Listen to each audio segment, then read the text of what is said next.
Hvad er det lige, du har gang i, Jeanette? Jeg er ved at lave noget saftevand til gorillaerne, fordi at Marnie hun får sådan nogle dråber. Så for at de andre de ikke skal blive misundelige, så får de også lidt saftevand. Hvad er det for noget, de får? De får hyldebærsaft. Godt nok er det sødt, og sådan noget, og der er også lidt vitaminer i, men de får heller ikke så meget gang, så det går nok. Men de elsker det? Det gør de. Men de får det på flaske? Det gør de, ja, fordi ellers så kan jeg ikke rigtig give dem det hver for sig. Jamen, de maser jo lidt på. Hvordan kan du være sikker på, at de får noget andet sammen, for de puffer lidt på hinanden? Ja, det gør de. Der er nogen, der er mere ihærdige end andre, men de kan godt lide det alle sammen, så vidt muligt, så får de noget alle sammen. Hvad så med lille Maja? Hun er ikke så nemt ved at føre sig frem.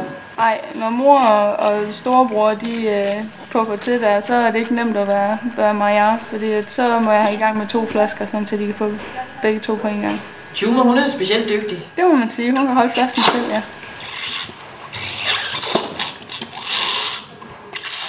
Og så står den for øvrigt på grøntsager resten af dagen. Det var godt, Tjuma. Dygtig. Det er Kipensi, der smasker højlydt. Uha, det smager godt.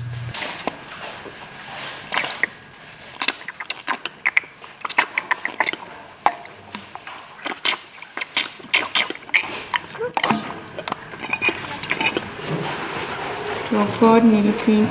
Nille derimod ved til gengæld godt, hvordan man drikker en flaske. Der kunne Kipensi godt lære lidt om almindelig bordskik. Man får helt lyst til hyldebærsaft.